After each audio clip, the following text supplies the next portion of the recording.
हे बघा,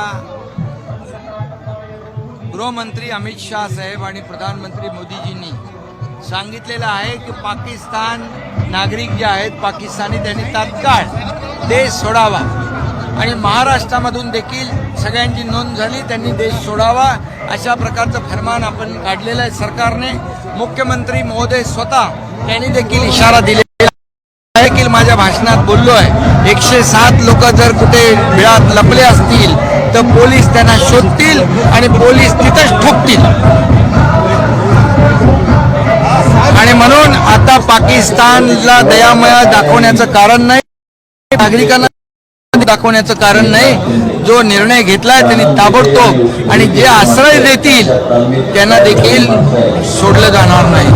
आणि म्हणून पाकिस्तानी नागरिकांनी तात्काळ देश सोडून आपल्या पाकिस्तानला निघून जावं. संजय गायकवाडांनी पोलिसांबद्दल म्हटलं, आपणही दिलगिरी व्यक्त कराल पोलिसांच्या बाबतीमध्ये संजय गायकवाडनी सकाळीच तुमच्या माध्यमातून दिलगिरी व्यक्त केलेली आहे. आणि जे ठराविक जे कोणी पोलीस असतील त्यांच्याबद्दल तक्रारी असतील बिलकुल तक्रारी करायला पाहिजे मुख्यमंत्र्यांकडे, माझ्याकडे केले काही प्रॉब्लेम नाही. पण पोलीस दल, अख्ख्या पोलीस दलाला आपल्याला असं दोषी धरता येणार नाही, त्यांना आपल्याला त्यांच्यावर आरोप करता येणार. कारण पोलीस दल हे आपलं खरं म्हणजे एक त्याग आणि शौर्याचं प्रतीक आहे. महाराष्ट्र पोलीस 26/11चा हल्ला असेल, कोविड असेल, सण उत्सव असतील, ऊन वारा पाऊस न बघता पोलीस काम करतात आणि म्हणून त्यांच्या वर्दीचा आदर करणारे आम्ही लोक आहोत.